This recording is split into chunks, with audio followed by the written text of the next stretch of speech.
dalam konteks ada arahan daripada Majlis Keselamatan Negara untuk semua pejabat-pejabat kerajaan ditutup, tetapi apabila kita mengambil kira bahawa di sana ada keadaan kes-kes yang diperlukan untuk diteruskan, ada kesan daripada penutupan operasi mahkamah dan PKP ini yang berkait rapat dengan kedudukan masyarakat, khususnya yang melibatkan hubungan suami isteri, anak-anak dan lain-lain.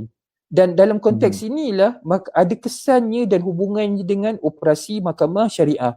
Ada kesannya dengan peranan yang dimainkan oleh peguam-peguam syar'i. Jadi kan Tuan Presiden dan tuan-tuan dan puan-puan peguam syar'i yang saya kasih sekalian, kita tidak duduk diam diri saja begitu. Sebab tu saya katakan dalam tempoh PKP bermula, kita telah mengadakan perbincangan mesyuarat ketua pendaftar. Kita telah mengadakan muzakarah ketua-ketua hakim syar'i untuk membangunkan, untuk memastikan bahawa kerajaan melalui Majlis Keselamatan Negara membenarkan kita di mahkamah-mahkamah syariah untuk beroperasi. Maka hasilnya alhamdulillah berkat daripada usaha semua pihak di mahkamah-mahkamah syariah melalui mesyuarat-mesyuarat yang kita adakan, kita telah menulis surat kepada Majlis Keselamatan Negara. Kita kena ingat Majlis Keselamatan Negara ini adalah majlis yang tertinggi di negara ini yang menentukan sama ada mana-mana sektor yang boleh beroperasi dan tidak boleh beroperasi. Majlis Keselamatan Negara ini memainkan peranan yang penting demi menjaga keselamatan seluruh rakyat Malaysia, mengambil kira semua keadaan, boleh mengeluarkan perintah, dan antara perintah yang dikeluarkan ialah perintah yang kita sebut sebagai perintah PKP tadi tu. Maknanya hampir lockdown, tak boleh buka dan sebagainya. Tetapi mengambil kira keresahan apa yang berlaku di kalangan masyarakat, khususnya hubungan suami isteri, dan juga berlakunya apa yang dalam tempoh PKP ini jumlah domestic violence ataupun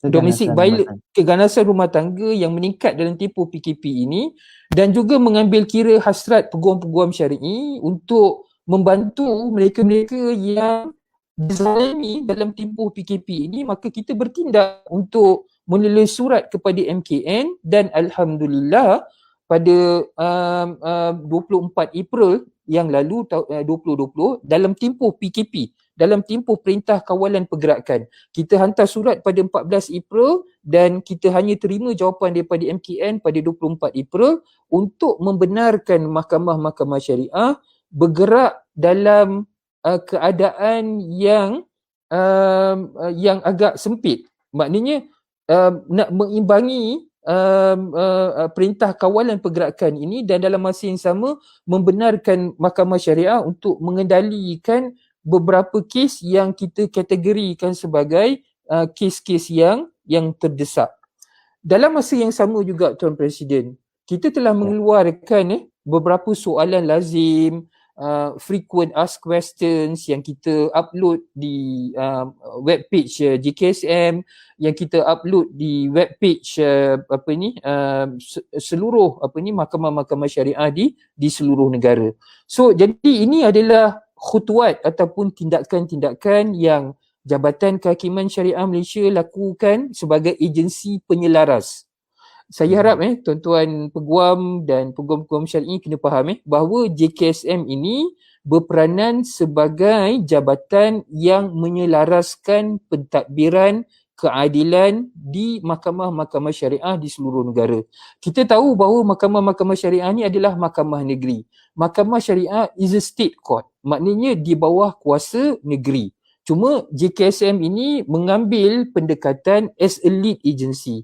Sebab itulah kita ada mesyuarat-mesyuarat ketua pendaftar seluruh negara diikuti dengan mesyuarat ketua-ketua hakim syar'i di seluruh negara untuk kita bangunkan SOP Mahkamah Syariah yang seterusnya kita tulis surat officially JKSM mewakili seluruh Jabatan Kehakiman Syariah Negeri-Negeri kepada MKN, dan alhamdulillah MKN telah memberikan kelulusan kepada kita untuk beroperasi secara terhad pada 24 April tahun 2020. Jadi itu Tuan Presiden yang agak panjang saya jelaskan background ataupun latar belakang berkaitan tentang isu yang berkait rapat dengan rakan-rakan saudara-saudara kita di dalam peguam-peguam syar'i. Saya jelaskan di sini. Jadi maknanya sama ada pada pihak peguam-peguam syar'i maupun di pihak Jabatan Kehakiman Syariah Malaysia dan Jabatan Kehakiman Syariah Negeri, kita sentiasa berijtihad. Maknanya kita tidak duduk diam begitu saja menunggu sehinggalah perintah kawalan pergerakan ini tamat. Tetapi dalam tempoh perintah kawalan pergerakan itu pun kita lagi masih merayu dan berusaha memujuk Majlis Keselamatan Negara untuk membenarkan kita untuk beroperasi dalam keadaan yang terhad. Dalam masa sama juga Tuan Presiden, kita bukan saja membangunkan SOP PKP. Maknanya kita dah pandang jauh dalam mesyuarat ketua pendaftar, dalam mesyuarat ketua-ketua hakim syar'i, kita juga bangunkan SOP untuk pasca PKP dan pasca PKPB.